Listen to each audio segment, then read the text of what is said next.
Wow. Well, good afternoon, everyone.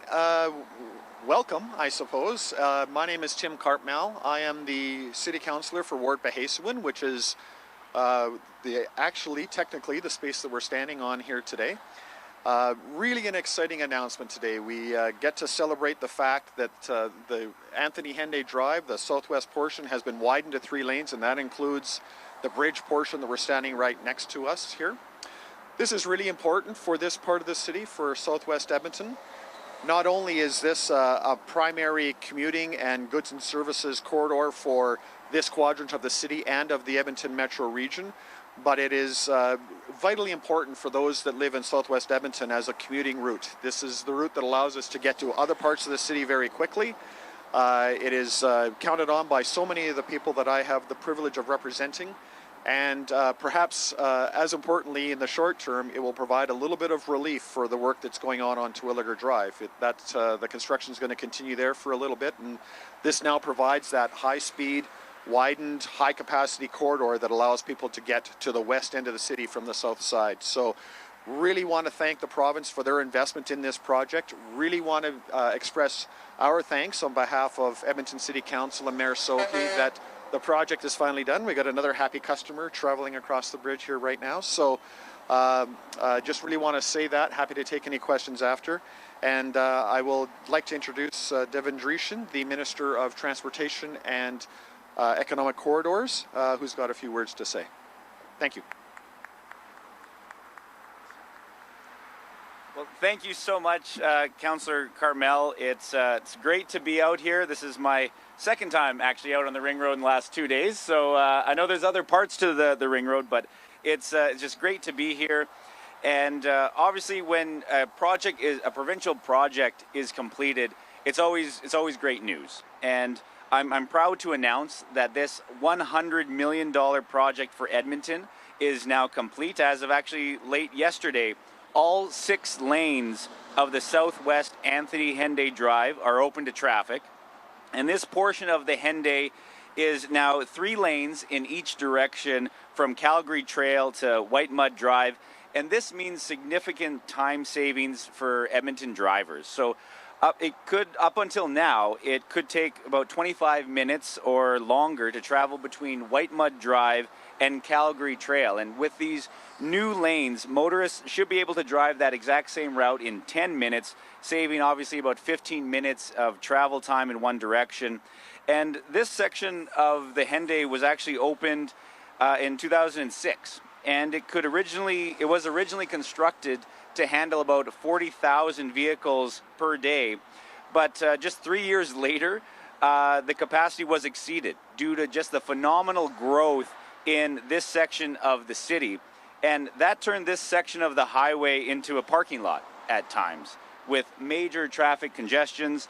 And so while the job here is complete and this construction project is finalized, this bridge that we're right here is still going to be down to 80 kilometers an hour, while some of the highway work will continue into next year. But the rest of this 18-kilometer project will be at 100 kilometers an hour, will be at the full speed of the ring road. But with this expansion, the section of the highway will accommodate up to 120,000 vehicles. So currently, there's about 80,000 vehicles that cross here on a daily basis. So there's still room to grow with this expansion. So obviously, just fantastic news for travelers and also commercial trucks, meaning less time on the road and obviously more time at home doing the things that people love. And really makes the movement of commercial goods quicker and more efficient, saving time and money. The Southwest Henday is a critical component to the economic corridors from Highway 2 to the Yellowhead Highway. And I'd just like to take this time to thank all Edmontonians for their patience through this project. It has been a long time coming, but travel times will be significantly reduced in this section of the city. And with that, I'm happy to introduce Karen Wychuk, the CEO of the Edmonton Metropolitan Region Board, to give a few comments as well. Good afternoon. What a great news day for our region. I'd like to thank Minister Dreeshen and Councillor Cartal for their remarks and, more importantly, for everything they're doing to advance the Edmonton metropolitan region. Anthony Henday Drive is one of the region's most important traffic arteries. So improvements are a big win for our residents and our businesses. They will ensure commuters spend less time in traffic and more time with their loved ones. They will boost the economy by allowing businesses to connect goods to market more quickly and efficiently. The EMRB is grateful to Alberta Transportation for helping keep our region on the move. As many of you know, the Edmonton metropolitan region is made up of 13 dynamic, complementary, and ambitious municipalities. Through the EMRB, our member municipalities are working to build together what none of us could build alone. A globally competitive region that offers an unparalleled quality of life and a wealth of economic opportunities. We understand that smart infrastructure is critical to this work, and that's why we and individuals like Councillor Cartal have worked so hard to focus on improving the region's transportation network. Again, thank you to Minister Dreeshen and Alberta Transportation for their partnership and dedication to making this expansion a reality. These are exciting times for our province. Alberta's prospects have never looked brighter. Drawn by our quality of life and wealth of economic opportunities, people are moving here from across the country and around the world. Announcements like this will help ensure the Edmonton metropolitan region can successfully accommodate the 1 million people and 470,000 jobs that we're on track to welcome in the next 20 years. What's more, they will help ensure a stronger and more prosperous future for all Albertans. Thank you, and I'd like to introduce Malcolm Bruce, CEO of Edmonton Global.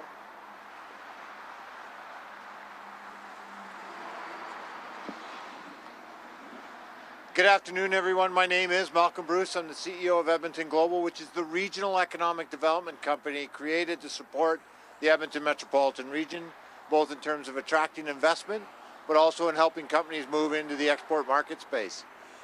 This completion of this road, and I congratulate the Government of Alberta and the Transportation Department, is incredible. The movement of goods, services, and people easily around the region means for more economic activity and greater economic wealth for companies that are using these roads. It's also an important attraction for international investment, because if they know they can move around the region quickly and easily, that means their goods are not spending time on the road or in the rail. They're actually getting from from manufacturing to client. And if many of you may not have known, this region is the fastest growing region in the country in terms of GDP. In 2022, in 2023, and forecasted for 2024 from the Conference Board of Canada, sees the growth of GDP leading the nation, the Edmonton region. And second of all, they've also talked about population growth. So when we talk about the numbers of cars on the road, currently we're just over 1.5 million people in this region. Forecast by 2027 will be over 1.7 million people. So the importance of this type of infrastructure to move those kind of folks around is critical. So again, congratulations to the Minister and the Government of Alberta, as well as my colleagues here in the City of Edmonton. A tremendous day. Thank you.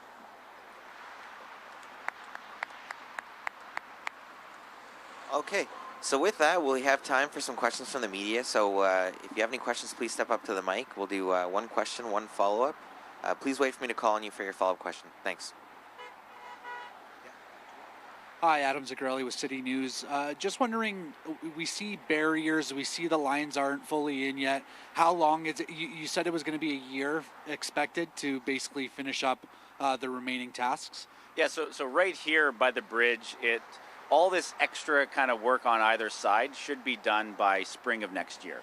So it'll eventually match the speed limits here versus the rest of the ring road. So spring is our projection to be able to finally 100%, even though all 3 lanes are open, be 100% match the speed limits here versus the rest of the ring road by this spring.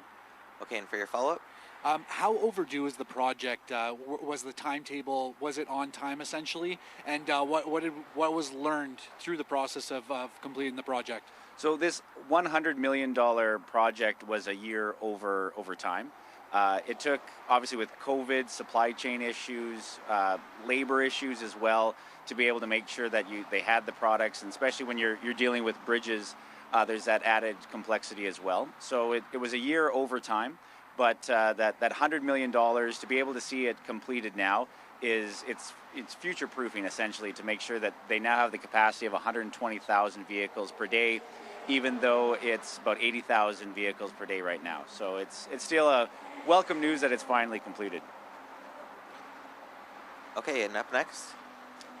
Hey, Minister, you mentioned it was a year behind schedule. Did it, in terms of the budget, was it on budget?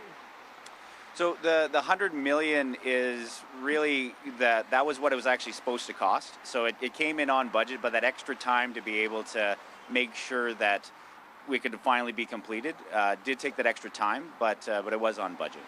And the road is now built to accommodate 120,000 vehicles a day, as you mentioned.